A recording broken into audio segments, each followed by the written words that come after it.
Survey भवन्तु सुखिनः survey Santu निरामयाः survey भद्राणि पश्यन्तु मा कश्चित् दुःखभाग् भवेत्। ओम शान्तिः शान्तिः शान्तिः। केनो उपनिषद्ले भन्छ इह चेद वेदी तथा सत्यम् अस्ति न चेद इह वेदिन् महती विनष्टिः। यो चोला मनुष्य चोला हुँदैमा सत्यको बोध गर। यदि सत्यको बोध गर्न सकेनौ भने विनष्टिः। अनि के विनाश हुन्छ त भन्दै कठोपनिषद्ले उता भन्छ इह चेद असकत् बोधुधम प्राक् शरीरस्य विस्रसः ततः सर्गेषु लोकेषु शरीरत्वाय कल्पते। जसले अहिले नै पाएको यो मनुष्य चोलामा सत्य ज्ञान हासिल गर्न सक्दैन त्यो सर्गेषु, यहाँ सर्ग भनेन बहुवचन सर्गेषु, लोकेषु शरीरत्वाय कल्पते, उसले विभिन्न विभिन्न शरीरहरूमा विचरण गर्नुपर्नेछ। आदि शंकराचार्यले भन्नुभयो पुनरपि जननम पुनरपि मरणम पुनरपि जननी जठरे शयनम यह संसारे खलु दुष्टारे कृपया परे पाहे मुरारे भज गोविंदम भज गोविंदम भज गोविंदम मूढमते। ए मूढ मूर्खहरू गोविन्दलाई भज गोविन्दलाई भज गोविन्दलाई भज। नत्र भनेदेखि त पुनरपि जननम पुनरपि मरणम, यो जन्म मृत्युको चक्रमा जुन हामीहरू पिल्सिँदै आएका छौं जन्म जन्मान्तरदेखि, त्यही जन्म मृत्युको खेलमा हामी बारम्बार बारम्बार पिल्सने छौं, घुमिरहने छौं। तसर्थ सत्य बोध गर्नु यो मानव शरीरको एक मात्र लक्ष्य हो।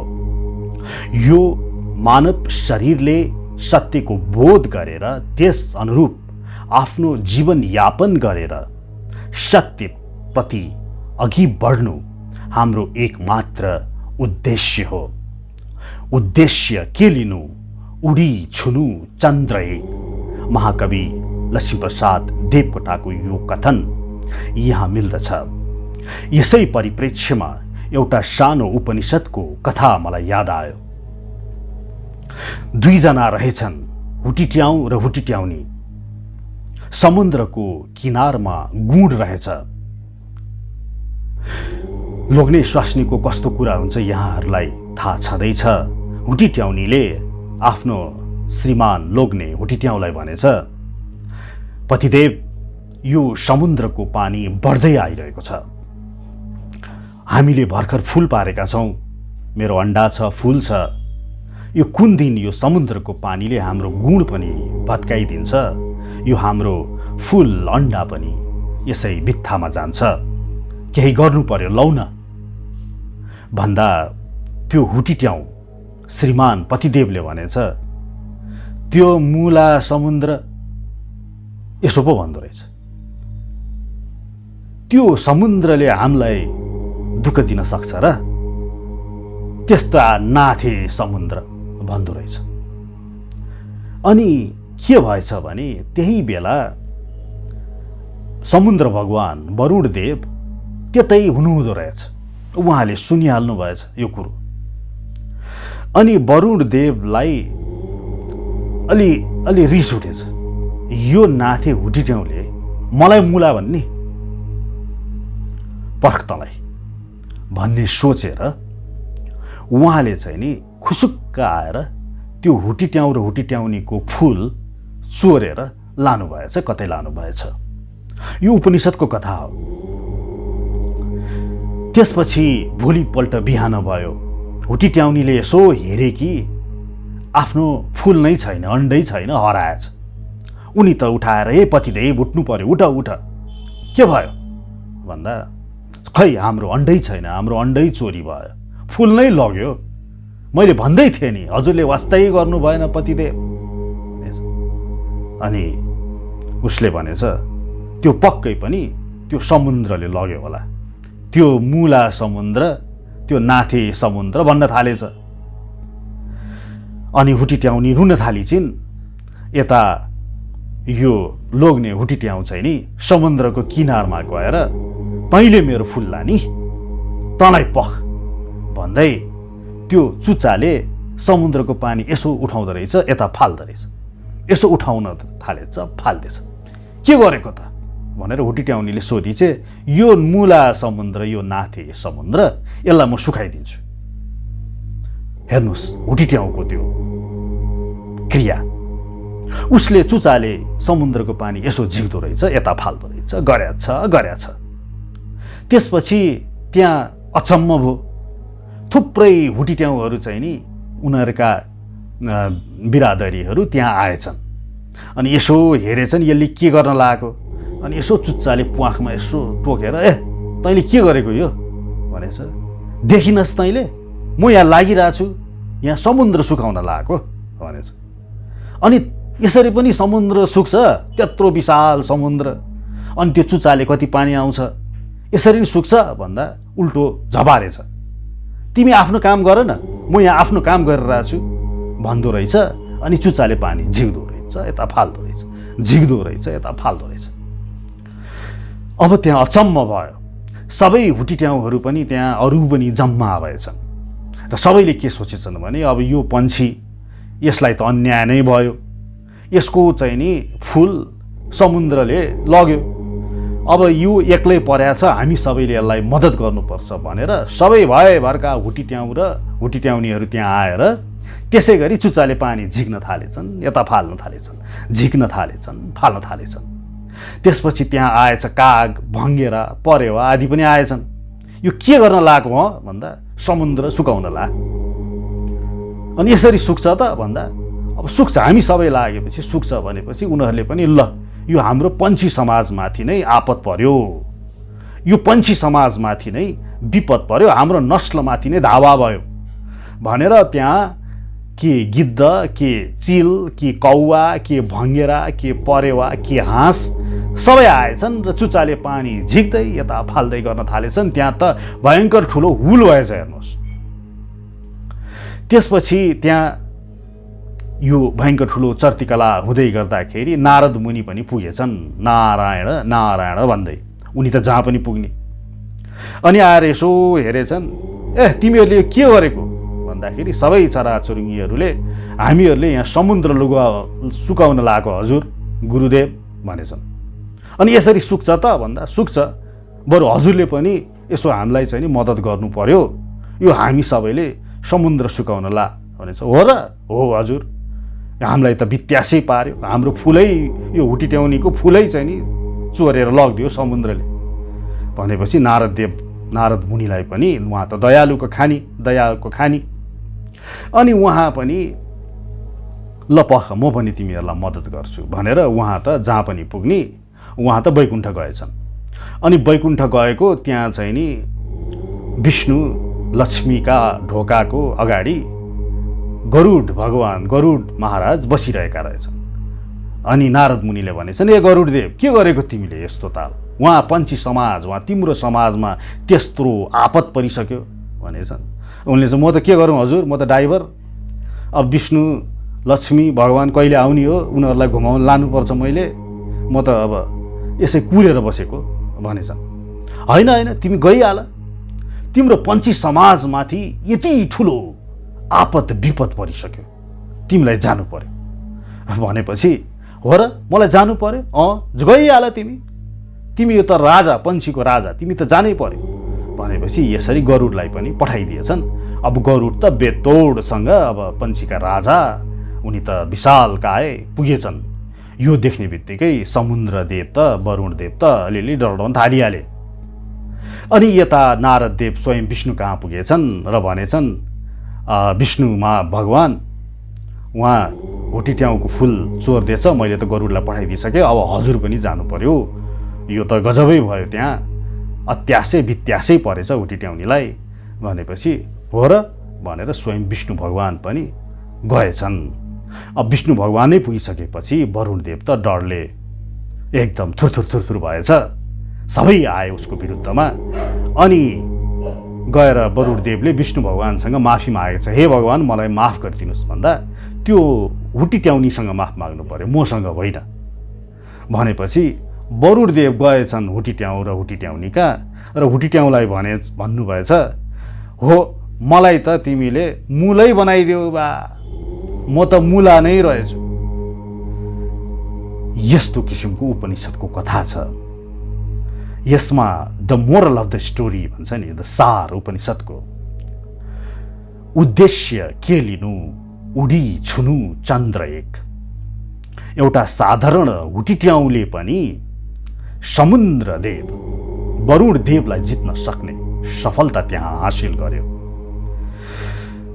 अनेकौं जन्मदेखि हामी पिल्सिरहेका हामी मनुष्यहरू यही जन्ममा नै श्री कृष्ण प्राप्त गर्न हामी सक्त छौं। उद्देश्य के लिनु, उडी छुनु चन्द्र एक।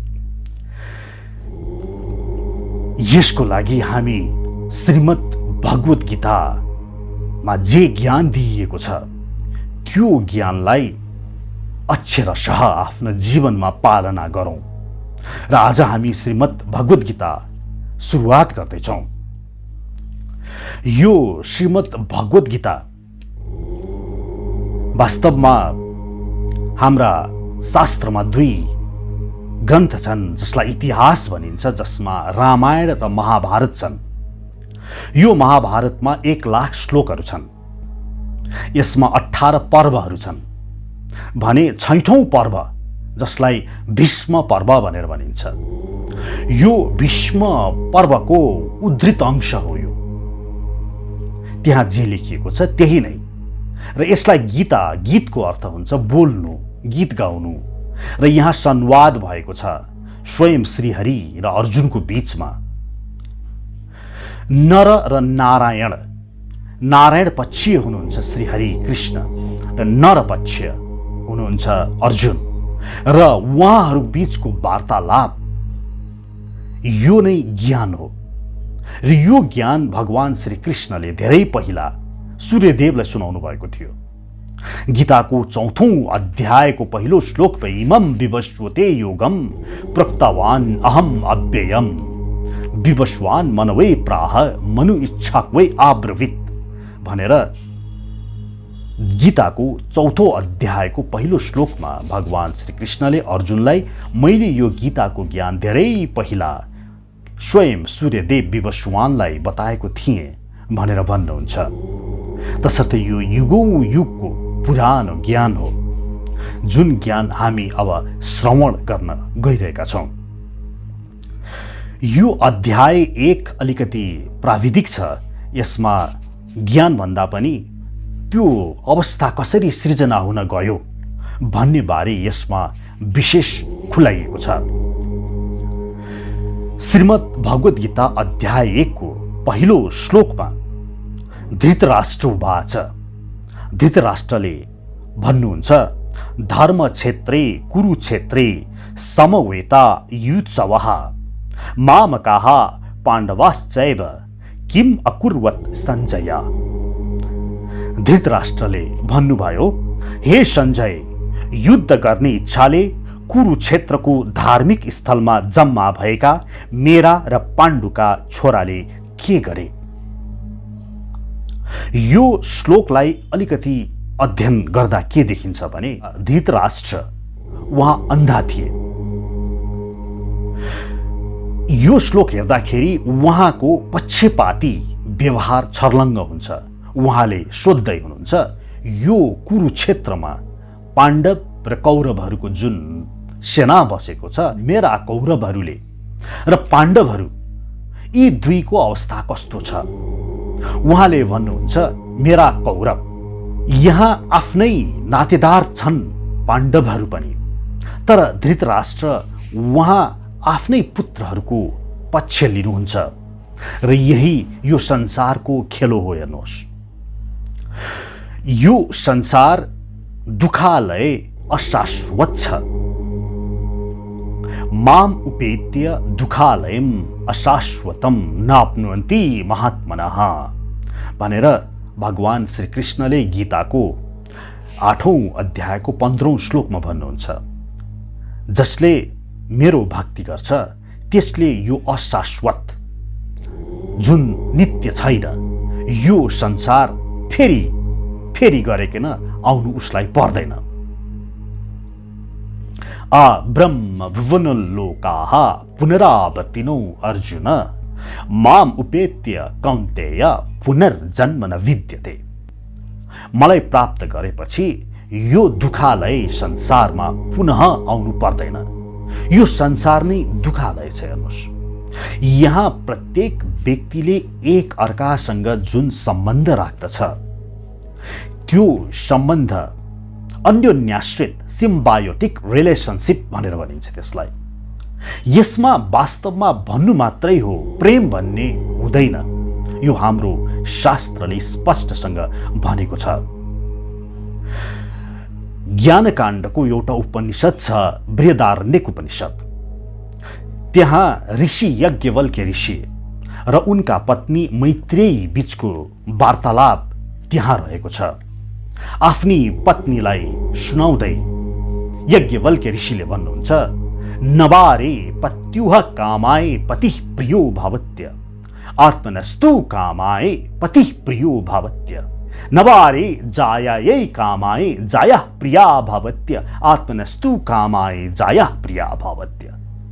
यो श्लोकलाई ध्यान दिएर सुन्नुहोस् त। जाया अर्थात् पत्नी, पत्नीलाई मेरी प्रिय भनेर भन्छ जुन उसले, यो पत्नीको सुखको लागि भनेको होइन। उसले जे पनि क्रियाकलाप आफ्नी पत्नीको लागि गर्छ, पत्नीको सुखको लागि उसले गर्दैन। आत्मनस्तु कामाय, आफ्नै सुखको लागि उसले त्यसो गरेको हुन्छ। नवारे पत्युः कामाय पतिः प्रियो भवति। यसै गरिकन पत्नीलाई पनि आफ्नो पति यस कारण प्रिय हुँदैन कि उसको सुख होस् भनेर। पति यस कारण उसको लागि प्रिय हुन्छ कि आफैलाई सुख होस् भनेर। आत्मनस्तु कामाय।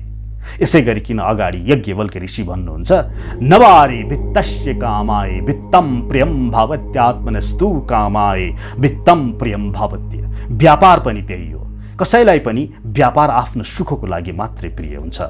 नवारे देवानां कामाय देवाः प्रिया भवत्य आत्मनस्तु कामाय देवाः प्रिया भवत्य। देवता पनि त्यही हो अरे।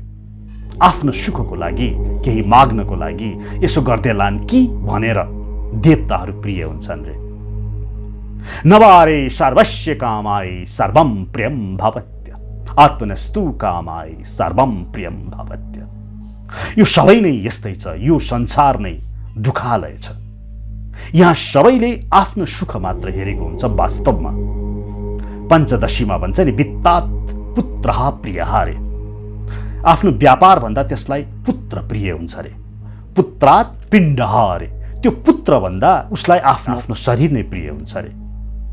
वित्तात् पुत्रः प्रिय। यस कारण यसको प्रमाण दिन सकिन्छ कि उसले आफ्नो पुत्रलाई कुनै असाध्य रोगले छोयो अथवा पुत्रलाई केही गर्नु पर्यो भने आफ्नो व्यापार पनि उसले बेचिदिन्छ भने पुत्रात् पिण्डः प्रियः रे। त्यो पुत्र भन्दा आफ्नै शरीर उसलाई यस कारण प्रिय हुन्छ र यसको प्रमाण यस कारण दिन सकिन्छ अरे कि घरमा गरिबी भयो, असाध्य गरिबी भयो भने त्यो पुत्रलाई पनि टाढा टाढा उसले पठाइदिन्छ रे, खटाइदिन्छ रे। पिण्डात् इन्द्रियास्त प्रियः रे। यो पिण्ड आफ्नो शरीर भन्दा उसलाई इन्द्रिय, आफ्ना शरीरका इन्द्रियहरू प्रिय हुन्छ रे। यसको प्रमाण यसरी दिन सकिन्छ रे कि त्यस व्यक्तिलाई कुनै बाह्य घातक हात हतियारले पिट्न थालियो भनेदेखि त उसले आफ्नो इन्द्रिय बचाउँछ रे। आँखा कान छाला जिब्रो बचाउँछ, शरीरको अन्य भागमा चोट लागोस् उसलाई मतलब हुँदैन रे। इन्द्रियास्त प्राणः प्रियः रे। तर इन्द्रिय भन्दा पनि उसलाई आफ्नो प्राण प्रिय हुन्छ। यसको प्रमाण यसरी दिन सकिन्छ रे कि उसले राजालाई बिन्ती गर्छ रे कि बरु सरकार मेरो आँखा फोडिदेऊ, मेरो कान फुटाइदेऊ, मेरो हात खुट्टा काटिदेऊ, तर मेरो प्राण नल्याऊ भनेर भन्छ रे। अनि प्राणात् आत्म परः प्रिय। अनि त्यो प्राण भन्दा पनि उसलाई आत्मा प्रिय हुन्छ रे। यसको प्रमाण यसरी दिन सकिन्छ कि कुनै असाध्य रोगले त्यसलाई छोयो भने हे भगवान बरु मेरो प्राण हरिलिऊ भनेर पनि उसले याचना गर्छ रे। यसरी व्यक्ति स्वार्थ हुन्छ र उसको स्वार्थपन अवस्था हेरेर परिवर्तन हुने मात्र हो, नत्र भने प्रत्येक व्यक्ति स्वार्थी हुन्छ। तपाईले आफ्नो घरमा आफ्नो पुत्र, आफ्नो श्रीमती, आफ्नो माता, यहाँले तपाईले यदि प्रेम गर्नुहुन्छ भने त्यो तपाईको आफ्नो प्रेम हो, आफ्नो स्वार्थ उहाँबाट सिद्धि हुन्छ भने उनीहरूले पनि तपाईहरूलाई यस कारण प्रेम गर्छु भनेर भन्छन्, त्यो उनीहरूको आफ्नो स्वार्थ छ। यस्तो किसिमको यो संसार छ, यो तितो सत्य हो।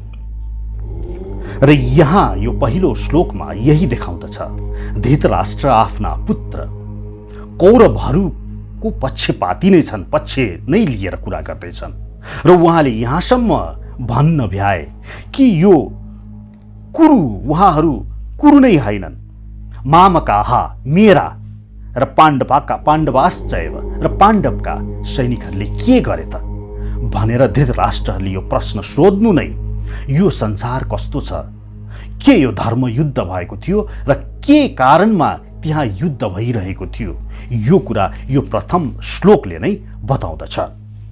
त्यसपछि यहाँ कति सेनाहरू थिए, कस्ता कस्ता शङ्खहरू बजे आदि कुराहरू यी श्लोकहरूमा बताइएको छ। म सरसर्थी पढेर यहाँहरूलाई सुनाउँछु। हरे कृष्ण।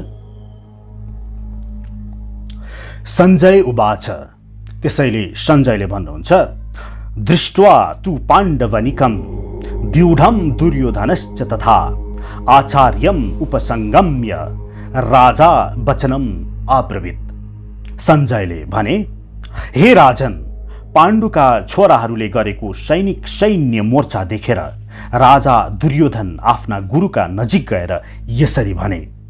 अब त्यो लडाईँमा दुर्योधनले बोल्दै हुनुहुन्छ। दुर्योधन आफ्नो राजाहरूको नजिकमा, आफ्नो पक्षमा गएर, आफ्नो सेनापति नजिक गएर दुर्योधनले भन्न थाले। के भन्छन् त दुर्योधनले? पश्येतां पाण्डुपुत्राणां आचार्य महतिं चमुं व्यूढां द्रुपदपुत्रेण तव शिष्येश धीमता। हे गुरु, हे आचार्य, हजुरको बुद्धिमान शिष्य द्रुपदको छोराले व्यवस्थित गरेको पाण्डवहरूको विशाल सैन्य शक्तिलाई एकपटक हेर्नुहोस् भनेर यो द्रुपदले निर्माण गरेको सैन्य शक्तिलाई देखाउनुहुन्छ। महान कूटनीतिक दुर्योधन महान ब्राह्मण सेनापति द्रोणाचार्यका कमजोरीहरू औल्याउन चाहन्थे। अर्जुनका ससुरा तथा द्रौपदीका पिता राजा द्रुपदसँग पहिल्यै द्रोणाचार्यको केही राजनीतिक झगडा परेको थियो। यो झगडाको फलस्वरूप द्रुपदले एउटा विशाल यज्ञ सम्पन्न गरे, जसबाट उनले द्रोणाचार्यको वध गर्न सक्ने छोरा पाउने वरदान पाएका थिए। यो कुरा द्रोणाचार्यलाई राम्रोसँग थाहा थियो, तैपनि उनी साह्रै उदार प्रकृतिका ब्राह्मण थिए। त्यसैले द्रुपदको छोरो धृष्टद्युम्न सैन्य शिक्षा प्राप्त गर्न उनी कहाँ आउँदा उनले नहिचकिचाइकन धृष्टद्युम्नलाई युद्ध विद्याका सम्पूर्ण गोपनीय पक्षहरू पनि सिकाइदिएका थिए। यसरी दुर्योधनले देखाउँदै भन्नुहुन्छ, हेर्नुहोस्, त्यो पक्षमा धृष्टद्युम्न पनि छ, जो यज्ञबाट नै उत्पन्न भएका थिए द्रोणाचार्यको वध गर्नको लागि। त्यहाँ त्यस्तो पनि छ। अत्र शूरा मैश्वासा भीमार्जुन समयुधि युयुधानो विराटश्च द्रुपदश्च महारथः। यहाँ यो पाण्डव सेनामा भीम र अर्जुन समानका लडाईँ गर्ने महारथी युयुधान, विराट तथा द्रुपद जस्ता अनेक वीर धनुर्धारीहरू छन्। अनि अगाडि भन्नुहुन्छ, धृष्टकेतुश्च चेकितानः काशीराजश्च वीर्यवान् पुरुजीत कुन्तिभोजश्च शैव्यश्च नरपुश्चः। महान वीरहरू तथा धृष्टकेतु, चेकितान, काशीराज, पुरुजीत, कुन्तिभोज र शैव्य जस्ता शक्तिशाली योद्धाहरू पनि त्यहाँ छन्। युधामन्युश्च विक्रान्त उत्तमौजश्च वीर्यमान सौभद्रो द्रौपदयाश्च सर्वे एव महारथाः। त्यहाँ पराक्रमी युधामन्यु, अत्यंत शक्तिशाली उत्तमौजा, सुभद्राको छोरा र द्रौपदीका छोराहरू छन्। यी सबै योद्धाहरू महारथी हुन्। अस्माकं तु विशिष्टा एतान निवोद देज उत्तम नायका मम सैन्यस्य संज्ञा अर्थम तान ब्रवीमीते। हे ब्राह्मण श्रेष्ठ, तपाईको जानकारीका लागि म सैनिकहरूको सञ्चालनमा विशेष दक्ष मेरा सेनापतिहरूका बारेमा पनि केही भन्छु। अब आफ्ना सेनापतिहरूको बारेमा पनि भन्न थाले। भवान भीष्मश्च कर्णश्च कृपश्च समितिञ्जय अश्वत्थामा विकर्णश्च सोमदत्तश्च तथा एव च।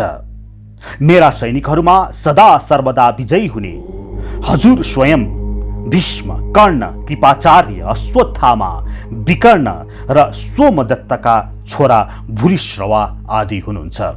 यसलाई भन्दै प्रभुपाद लेख्नुहुन्छ, दुर्योधनले यहाँ सधैँ विजयी हुने सबै अद्वितीय योद्धाहरूको उल्लेख गरेका छन्। विकर्ण दुर्योधनकै भाइ हो। अश्वत्थामा द्रोणाचार्यका छोरा हुन्। सोमदत्ती र भूरिश्रवा बलिकाहरूका राजाका छोरा हुन्। कर्ण राजा पाण्डुसँग विवाह हुनुभन्दा अगाडि नै कुन्तीबाट जन्मिएका हुनाले अर्जुनका झड्केलो दाजु हुन् र कृपाचार्य द्रोणाचार्यका जेठान पत्नीका दाजु हुन्। अर्थात् कृपाचार्यकी जुम्लिहा बहिनी कृपिको विवाह द्रोणाचार्यसँग भएको थियो। अन्य च बहवः शूरा मत अर्थे त्यक्जीवितः नाना शस्त्र प्रहरणाः सर्वे युद्ध विशारदाः। मेरा लागि आफ्नो ज्यानसम्म पनि दिन तयार हुने त्यस्ता अरू वीरहरू पनि छन्। ती सबै अनेक प्रकारका हतियारहरूद्वारा सुसज्जित छन् र युद्ध विद्यामा पारङ्गत पनि छन्। अपर्याप्तम तत् अस्माकं बलम भीष्म अविरक्षितम पर्याप्तम तु इदम एतेषां बलम भीम अविरक्षितम। यहाँ अपर्याप्तम र पर्याप्तम दुईटा शब्द प्रयोग गर्दै यिनले भन्छन् कि उनीहरूको अपर्याप्त छ सैनिक, हाम्रो पर्याप्त छ, हामी बलिया छौं भनेर दुर्योधनले आफ्नो सैनिकको बढावा गर्दछन्। अयनेषु च सर्वेषु यथा भागम अवस्थितः भीष्मम् एव विरक्षन्तु भवन्तः सर्वे एव हि। तपाईहरू सबैले यो सैन्य व्यूहमा आफ्नो ठाउँ र मोर्चामा रहेर सबैतिरबाट पितामह भीष्मलाई सहायता पुर्याउनु पर्दछ। तस्य सञ्जयन्यन् हर्षं कुरु वृद्ध पितामह सिंहनादम विनद्य उच्चै शङ्खं दद्मौ प्रतापवान। यसरी भनिसकेपछि भीष्म पितामहले आफ्नो शङ्खनाद गर्नुहुन्छ। कुरु वंशका अत्यन्त प्रतापी वयोवृद्ध तथा योद्धाहरूका पितामह भीष्मले दुर्योधनलाई आनन्द दिने आफ्नो शङ्ख सिंह गर्जे जस्तै गरी अत्यन्त उच्च स्वरले बजाउनु भयो। ततः शङ्खाश्च वीर्यश्च पणव आनक गोमुखाः सहसा एव अव्यहन्यन्त सशब्दश तुमुलो अभवत्। अर्थात् त्यसपछि शङ्खहरू, ढोलहरू, सिंहहरू, नगराहरू, तुरहीहरू सबै अचानक बज्न थाले र त्यो सबैको संयुक्त स्वर अत्यन्त भयङ्कर सुनियो। त्यहाँ सबै योद्धाहरू लडाईँ गर्नको लागि तयार रहे। ततः श्वेतैर्हयैः युक्ते महती स्वन्दने स्थितौ माधवः पाण्डवश्च एव दिव्यौ शङ्खौ प्रदत्मतुः। त्यसपछि सेता घोडाहरू नारियको विशाल रथमा विराजमान भएर कृष्ण र अर्जुनले आफ्ना दिव्य शङ्खहरू बजाउनु भयो। पाञ्चजन्यम ऋषिकैश देवदत्तम धनञ्जय पौण्ड्रम दद्मौ महाशङ्खं भीम कर्मा वृकोदरः। भगवान श्रीहरि श्रीकृष्णले आफ्नो पाञ्चजन्य शङ्ख बजाउनु भयो। अर्जुनले देवदत्त नामको शङ्ख बजाउनु भयो र असाधारण कार्य गर्ने, धेरै भोजन ग्रहण गर्ने भीमले पनि पौण्ड्र नामको डरलाग्दो शङ्ख बजाउनु भयो। अनन्त विजयम राजा कुन्ती पुत्रो युधिष्ठिरः नकुलः सहदेवश्च सुघोषमणि पुष्पकौ काश्यश्च परमेश्वासः शिखण्डी च महारथः धृष्टद्युम्नो विराटश्च सात्यकिश्च अपराजितः द्रुपदो द्रौपदेयाश्च सर्वशः पृथिवीपते सौभद्रश्च महाबाहु शङ्खान् दद्मुहुः पृथक पृथक। हे राजन, कुन्तीका छोरा युधिष्ठिरले अनन्त विजय नामको शङ्ख बजाए अनि नकुल र सहदेवले सुघोष र मणिपुष्पक नामका शङ्खहरू बजाए। महान धनुर्धारी काशीराज, महान योद्धा शिखण्डी, धृष्टद्युम्न, विराट, अजेय, सात्यकी, द्रुपद, द्रौपदीका छोराहरू र सुभद्रका बलवान छोराहरू यी सबैले अलग अलग आफ्ना आफ्ना शङ्खहरू बजाए। सघोषो धार्तराष्ट्राणां हृदयानि वेदारयत् नवश्च पृथिवीं च एव तुमुल अव्यनुनादयन्। विभिन्न किसिमका शङ्खहरू बज्दा भएको त्यो कोलाहलपूर्ण आवाजले आकाश र पृथ्वीलाई गुन्जायमान तुल्याउँदै धृतराष्ट्रका छोराहरूको हृदय चिर्न थाल्यो। अथ व्यवस्थितान् दृष्टा धार्तराष्ट्रान् कपिध्वजः प्रवृत्य शस्त्र सम्पाते धनुरुद्यम्य पाण्डव ऋषिकेशं तदा वाक्यम् इदम् आह महीपते। त्यसपछि हे राजन, हनुमानको चित्र अंकित झण्डा भएको रथमा बसेर पाण्डुपुत्र अर्जुनले आफ्नो धनु उठाएर बाण वर्षाउनै लागेका समयमा धृतराष्ट्रका छोराहरूलाई सैनिक व्यूहमा उभिएको देखेर भगवान कृष्णलाई यी कुराहरू भन्न थाले। अब अर्जुनलाई अलिकति भित्र केही पस्यो। उहाँ अगाडि हेर्न थाले, मैले के को लागि लडाईँ गरिरहेको छु? मेरा मामाहरू, हजुरबुवाहरू, मेरा छोराहरू, मेरा जेठानहरू, मेरा गुरुहरू सबै अगाडि छन् र मैले के को लागि लडाईँ गर्दैछु? उनको मनमा चिसो पस्यो। अनि अर्जुनले भन्न थाले। अर्जुन उवाच, अर्जुनले भने, सेनयोरुभयोः मध्य रथं निस्थापयामि अच्युतः यावत् एतान् निरीक्ष्यहं योद्धा कामन् अवस्थितान् कैरमया सह योद्धव्यम् अस्मिन् रण समुद्रमे। अर्जुनले भने, हे अच्युत, कृपा गरेर यो मेरो रथ दुवै सेनाहरूका बीचमा लगेर अड्याउनुहोस्। त्यहाँ यो सङ्घर्षको मैदानमा युद्ध गर्ने इच्छा लिएर जम्मा भएका कोसँग मैले शस्त्रास्त्रहरूको परीक्षामा प्रतिस्पर्धा गर्नुपर्दछ, म हेर्न सकूँ। युत्स्यमानान् अवेक्षेऽहम् एते अत्र समागताः धार्तराष्ट्रस्य दुर्बुद्धे युद्धे प्रिय चिकीर्षव। धृतराष्ट्रको खराब बुद्धि भएको छोरो दुर्योधनलाई प्रसन्न पार्नका लागि जो यिनीहरू यहाँ लडाईँ गर्न आएका छन् तिनलाई म हेर्न चाहन्छु भनेर अर्जुनले भन्नुभयो। सञ्जय उवाच। अनि यता सञ्जयले धृतराष्ट्रलाई यो सबै कुरा टाढै बसेर बताउँदै हुनुहुन्छ र यहाँ सञ्जयले भन्नुहुन्छ, एवं उक्तो ऋषिकेश गुणाकेशेन भारत सेनयोरुभयो मध्ये स्थापयित्वा रथ उत्तमम्। सञ्जयले भन्नुभयो, हे भरत वंशी राजन, अर्जुनद्वारा यसरी सम्बोधन गरिएका भगवान कृष्णले अर्जुन चढेको त्यो उत्तम रथ दुवै पक्षका सैनिकहरूका बीचमा लगेर अड्याउनु भयो। भीष्म द्रोण प्रमुखतः सर्वेषां च महीक्षिताम् उवाच पार्थ पश्येतान् समवेतान् कुरुन् इति।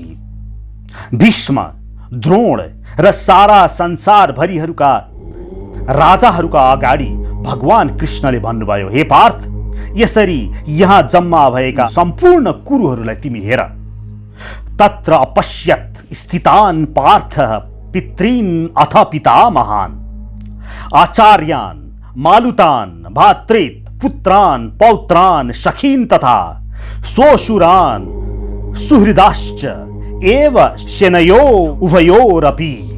अब त्यहाँ दुवै पक्षका सैनिकहरूका बीचमा उभिएर हेर्दा अर्जुनले त्यहाँ आफ्ना बाबुहरू, हजुरबुवाहरू, गुरुहरू, मामाहरू, भाइहरू, दाइहरू, छोराहरू, नातिहरू, मित्रहरू, ससुराहरू र शुभचिन्तकहरू सबैलाई त्यहाँ युद्धमा देख्नुभयो।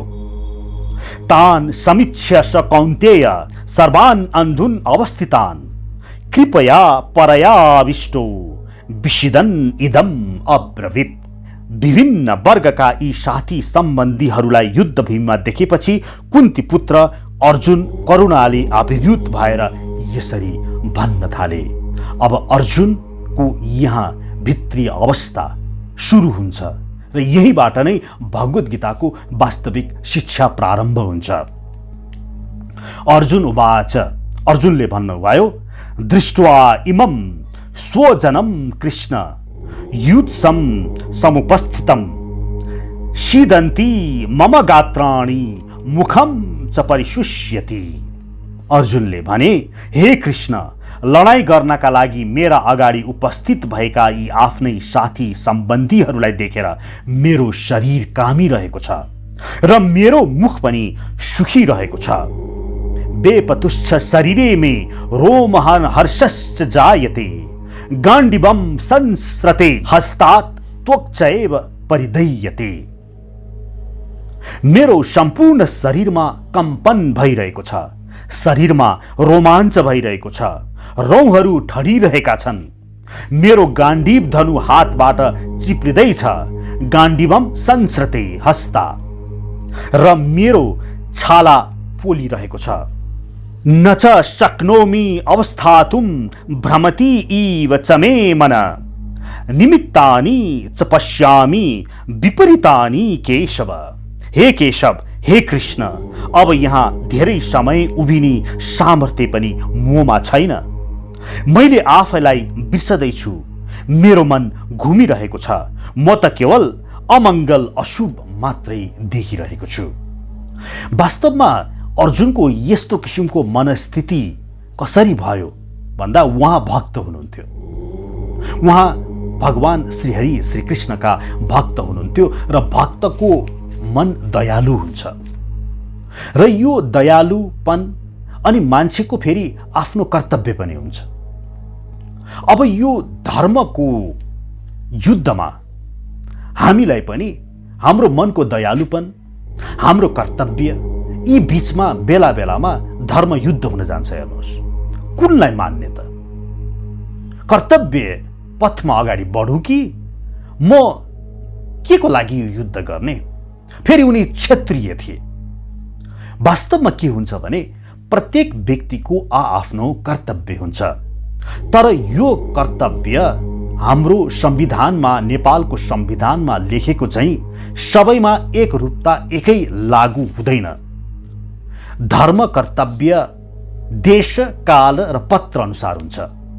पुनः स्पष्ट गर्न चाहे, कर्तव्य धर्म देश, काल र पत्र अनुसार फरक फरक हुन जान्छ। देश अर्थात् तपाईको स्थान कहाँ छ, काल अनुसार सत्य, त्रेता, द्वापर, कली, अथवा बिहान होस्, दिउँसो होस्, रात्रि होस्, अथवा कुन समय तपाईको युवा अवस्था हो कि तपाईको वृद्ध अवस्था हो कि, यो काल अनुसार र पत्र अनुसार। पत्र अर्थात् तपाईँ कुन योनिमा हुनुहुन्छ, मनुष्य योनिमा हो कि तपाईँ अन्य पशु योनिमा हुनुहुन्छ कि, अथवा मनुष्य योनि भित्रै पनि यहाँहरू ब्राह्मण, क्षेत्रीय वा वैश्य वा शूद्र कुन चेतनामा हुनुहुन्छ, यो अनुसार व्यक्तिको कर्तव्य निर्दिष्ट हुने गर्दछ। तर यहाँ अर्जुन आफ्नो कर्तव्यदेखि च्युत भइरहेका छन्। उनी क्षेत्रीय हुन्, त्यो अवस्थामा उनको कर्तव्य अर्कै छ, उनको धर्म अर्कै छ, तर उनमा दयालुपन हावी भइरहेको छ। त्यसैले उनी भ्रमको अवस्थामा छन्। हामीले यसभन्दा अगाडि मनुष्यका 4 दोषहरूको बारेमा कुरा गरेका थियौं। करण अपाठ अर्थात् हाम्रा इन्द्रियहरू पूर्ण छैनन्। त्यसले गर्दा व्यक्ति भ्रममा रहन्छ, भ्रम, र त्यसले गर्दा उसले त्रुटि गर्दछ, त्रुटि, र उसले यसकारण विप्रलिप्सामा हुन्छ। यसरी करणपाच, भ्रम, त्रुटि र विप्रलिप्सा, यो 4 दोष मनुष्यमा निहित रहेको हुन्छ। तसर्थ उसले सही निर्णय गर्न उसलाई गाह्रो हुन्छ। र अर्जुन अहिले यही अवस्थामा छन्। के गरौँ, कसरी बढौँ? एकापट्टि दयाको भावले उनलाई झकझकाइरहेको छ र यही प्रश्न गर्दै अर्जुन अगाडि भन्नुहुन्छ, न च श्रेयो अनुपश्यामि हत्वा स्वजनम आहवे काङ्क्षे विजयम कृष्ण न च राज्यम सुखानि च। हे कृष्ण, युद्धमा आफ्ना नाता सम्बन्धीहरूलाई मारेर न म आफ्नो कुनै कल्याण देख्दछु, न त जितेपछि पाइने राज्य र राज्य सुखको इच्छा नै ममा रहेको छ। किम नो राज्येन गोविन्द किम भोगैर जीवितेन वा येषाम् अर्थे काङ्क्षितं नो राज्यं भोगाः सुखानि च। त इम्य अवस्थिता युद्धे प्राणां त्यक्त्वा धनानि च आचार्यः पितरः पुत्रास्तचैव च पितामहा मातुलाः सोऽसुराः पौत्राः श्यालाः सम्बन्धिनस्तथा एतान् हन्तुम् इच्छामि घ्नतो अपि मधुसूदन। अपि त्रैलोक्य राज्यस्य हेतोः किं नु मही कृते निहत्य धार्तराष्ट्रान्नः का प्रीतिः स्यात् जनार्दन। अर्थात् हे गोविन्द, जसका लागि हामीलाई राज्य, भोग र सुख चाहिएको हो, तिनीहरू नै आफ्नो प्राण र धनको आशा मारेर लडाईँ गर्न युद्ध भूमिमा उभिएका छन् भने त्यो राज्य, त्यो भोग, त्यो जीवन समेतले हामीलाई के लाभ भयो र? त्यसैले हे मधुसूदन, मलाई विजय पनि चाहिएन, राज्य र सुख पनि चाहिएन। गुरुहरू, हजुरबुवाहरू, बुवाहरू, छोराहरू, नातिहरू, मामाहरू, साला जेठानहरू, ससुराहरू र अन्य सम्बन्धी जनहरू साराका सारा युद्ध गर्न मेरा अगाडि उभिएका छन्। पृथ्वीको राज्यको के कुरा? स्वर्ग, मर्त्य र पाताल यी तीनै लोकको राज्य पाए पनि म यिनीहरूलाई मार्न चाहदिन। यिनीहरूले नै मलाई मार्दछन् भने बरु मारुन्। यी धित राष्ट्रका छोराहरूलाई मारेर हामीलाई के आनन्द होला र? तर्क भन्ने कुरा जता लगे पनि जान सक्छ भन्ने कुरा यहाँ स्पष्ट देखिन्छ। तसर्थ हामी यहाँ के बुझ्नु पर्दछ भने तर्कको आधारमा सत्य र असत्यको बोध हामीबाट हुनु हुँदैन। शास्त्रमा त्यही मलमूत्र जब गोबर र मूत्रको गाई मूत्र अर्थात् गहुतको रूपमा हामीलाई प्राप्त हुन्छ, वेदले त्यसलाई नै शुद्ध भनेको छ भने त्यही अन्य कुकुरको अथवा मनुष्यको त्यहाँ फेरि अशुद्ध। अब यहाँ तर्क लगाउने हो भने विभिन्न किसिमका तर्कहरू गर्न सकिन्छ, हो कि भन्ने पनि लाग्दछ। यहाँ अर्जुनको जुन अहिले अवस्था छ, उनका तर्कहरू छन्, त्यसले निश्चय पनि हो कि भन्ने जनाउँदछ। तर अहिले दोस्रो अध्यायमा भगवान कृष्णबाट उहाँका यी सबै तर्कहरूलाई खण्डन उहाँलेबाट अहिले हुने नै छ। तसर्थ तर्कमा हामी होइन, सत्यमा, सत्य तितो पनि हुन सक्दछ, सत्य तपाईलाई मलाई अप्रिय पनि हुन सक्दछ। म त आफ्नो कुन गुणमा छु, म सतो रजो र तमो कुन चेतनामा छु, त्यो चेतना अनुसार मैले कुनै पनि वस्तुलाई साँचो वा झुटो वा सत्य भनेर मैले घोषणा गर्दछु। त्यो मेरो सापेक्षता, मेरो सापेक्ष धरातल हो। तर निरपेक्ष धरातलमा के त्यो सत्य हो? रातो चस्मा लगाउने व्यक्तिले एउटा चक देखाइयो भने यो चक रातो छ भन्दछ, किनभने त्यसले रातो चस्मा लगाएको छ। त्यसको सापेक्ष धरातलमा त्यो रातो देखिन्छ।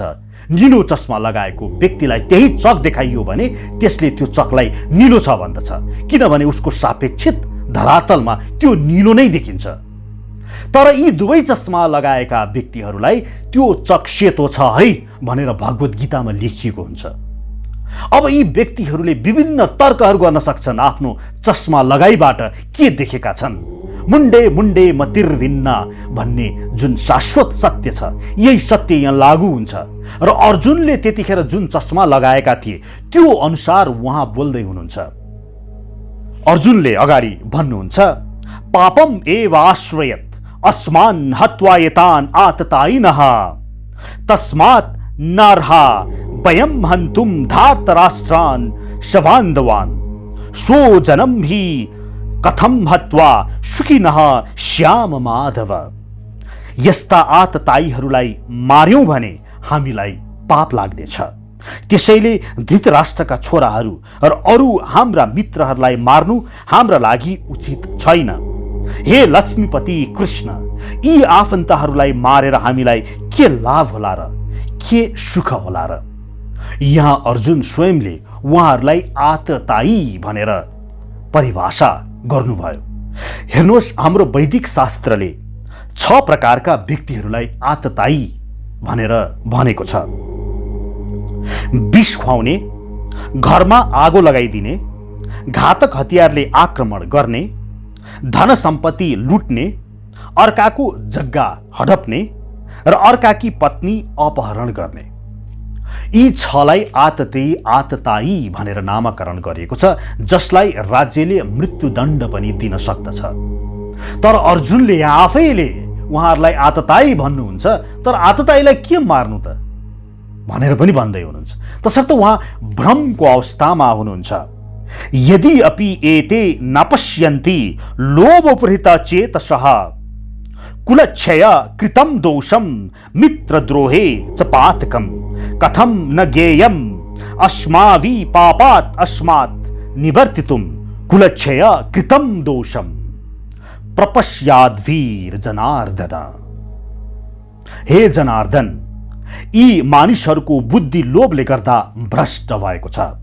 यिनीहरू आफ्ना परिवारलाई मार्ने र मित्रहरूसँग झगडा गर्ने कुरामा पनि कुनै दोष देख्दै छैनन्।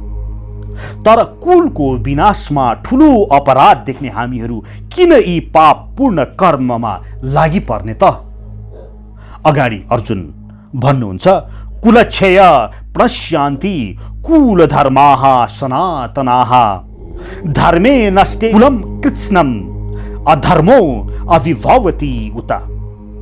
अर्थात् वंशको विनाशसँगै शाश्वत कुल परम्परा पनि नाश हुन जान्छ र यसरी बाँकी रहेको परिवार पनि अधर्ममा संलग्न हुन पुग्दछ। यहाँ वंशको नाशको कुरा गर्दै हुनुहुन्छ अर्जुन। अगाडि अर्जुन भन्नुहुन्छ, अधर्म अभिभवात् कृष्ण प्रदुष्यन्ति कुलस्त्रियः स्त्रीषु दुष्टासु वास्नेय जायते वर्णशङ्करः।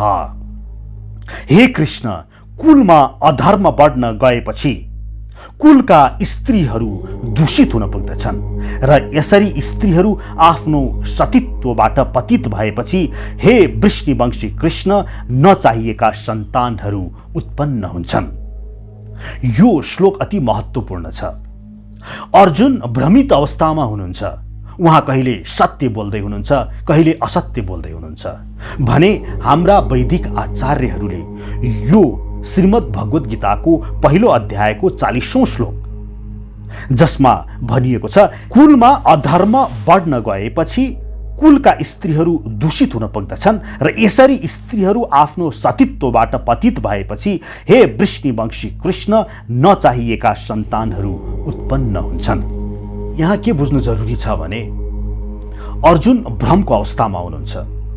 हाम्रो वैदिक शास्त्रले स्पष्टसँग हामीलाई कर्तव्यमा जोड दिन्छ। हेर्नुहोस्, हामी यहाँ कसैको मोहजालमा पर्नको लागि अथवा आफ्नो इन्द्रिय तृप्तिको लागि अथवा आफ्नो सुखको लागि यो मनुष्य शरीर तपाईलाई मलाई प्राप्त भएको होइन भन्ने कुरामा वैदिक शास्त्र स्पष्ट रहेको छ। हाम्रो शरीरको एक मात्र उद्देश्य छ, सबै पुंसान परो धर्मो एको भक्तिर अधोक्षजे अहैतुक्य प्रतिहत युयात्मा सुप्रसिद्धति। हामी सबै मनुष्यहरूको एक मात्र लक्ष्य हो, त्यो हो श्रीहरि प्राप्त। भगवान श्रीकृष्णलाई प्रेम गर्ने। त्यो कस्तो प्रेम हुनु पर्यो भने अहैतुक्य अप्रतिहत, जुन हेतु बिनाको अहैतुक्य र अप्रतिहत, जो निरन्तर रहोस्। यहाँ अहैतुकी र अप्रतिहत यो दुईटा महत्त्वपूर्ण छ। अहैतुक्य यसकारण कि हेतुको जुन प्रेम छ त्यसलाई व्यापार अथवा त्यसलाई स्वार्थ भनेर हाम्रो शास्त्रले संज्ञा परिभाषा दिएको छ भने अप्रतिहत यस अर्थमा कि प्रेम भनेको अप्रतिहत नै हुन्छ, नत्र भने त्यो प्रेम नै होइन। अप्रतिहत अर्थात् जुन निरन्तर चलिरहन्छ, जुन सधैँ रहिरहन्छ। श्रीमद् भगवत गीतामा यहाँ सुरुमा अर्जुनको भ्रमित प्रसङ्ग देखाइयो।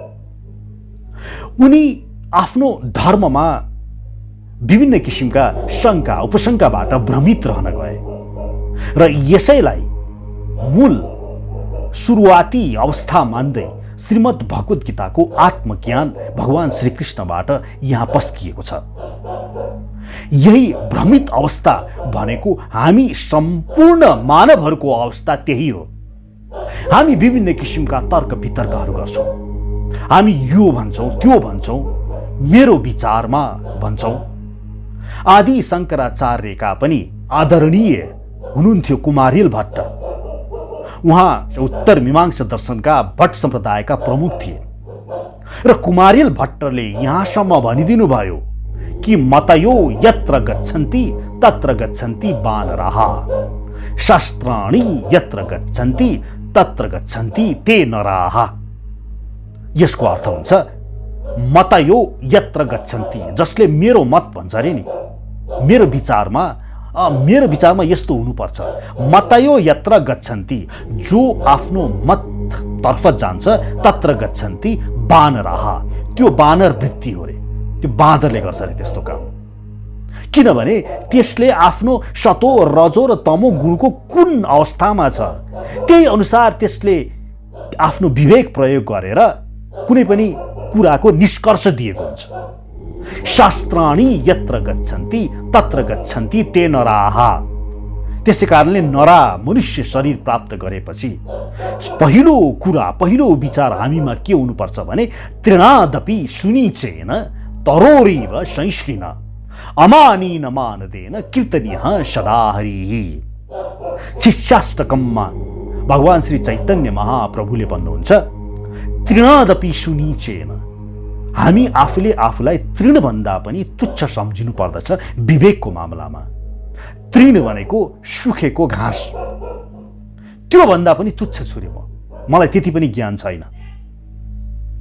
त्यो अवस्थामा आफूलाई राखेर शास्त्रको निर्देशनलाई आफ्नो शिरोपरि गरेर हामी अगाडि बढ्नुको विकल्प छैन। तस्मात् शास्त्रम प्रमाणम कार्य अकार्य व्यवस्थितौ। भगवान श्रीकृष्णले अहिले पछि यही गीतामा भन्नुहुन्छ त्यसकारण तस्मात् शास्त्रम प्रमाणम, शास्त्रको प्रमाण अनुसार कार्य अकार्य व्यवस्थितौ, आफ्नो कार्य के गर्नुपर्छ के गर्नु पर्दैन त्यसलाई व्यवस्थित गर। शास्त्रम विधानम उक्तम कर्म कर्तुम इह अर्हसि। शास्त्रले जे भनेको छ त्यस अनुसार यस संसारमा कर्म गर्नु।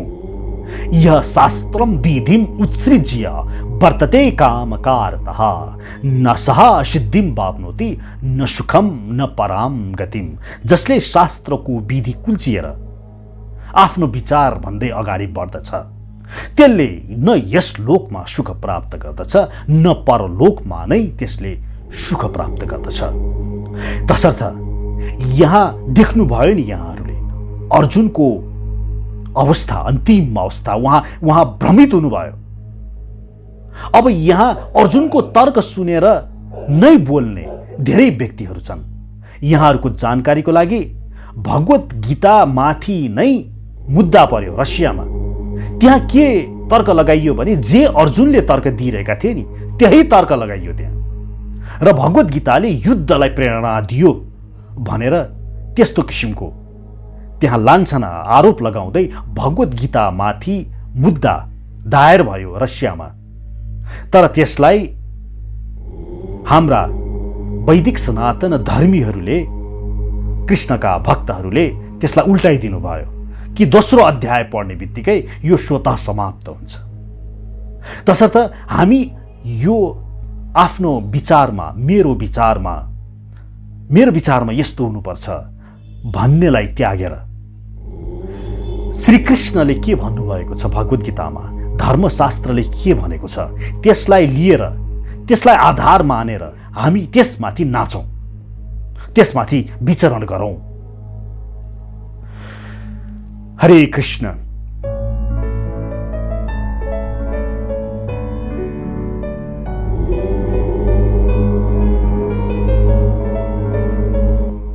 यहाँ भगवान कृष्णलाई विभिन्न नामहरूले सम्बोधन गरिएको छ।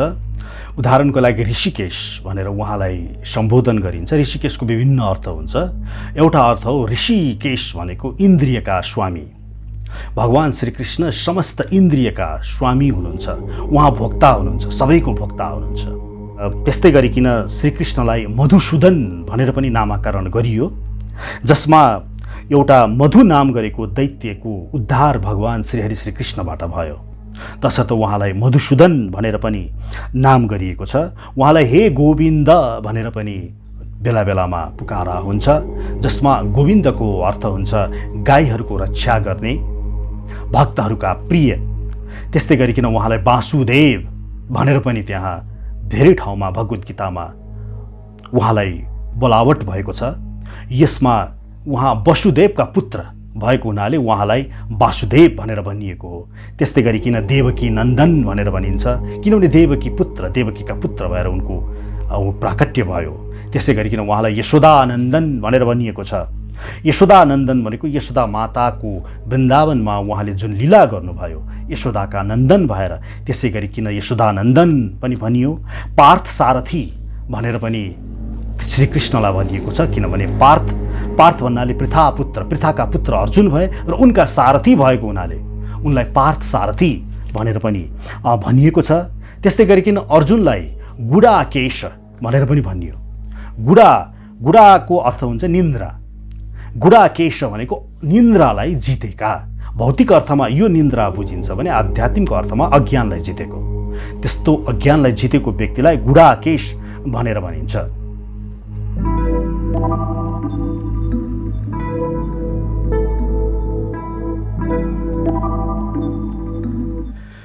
हेर्नुहोस्, युद्धको क्रममा एकपल्ट के भयो भनेदेखि भीष्म पितामहले उद्घोष गरिदिनु भयो, म भोलि अर्जुनको वध गर्छु भनेर। सबैजना हंगामा भयो त्यहाँ।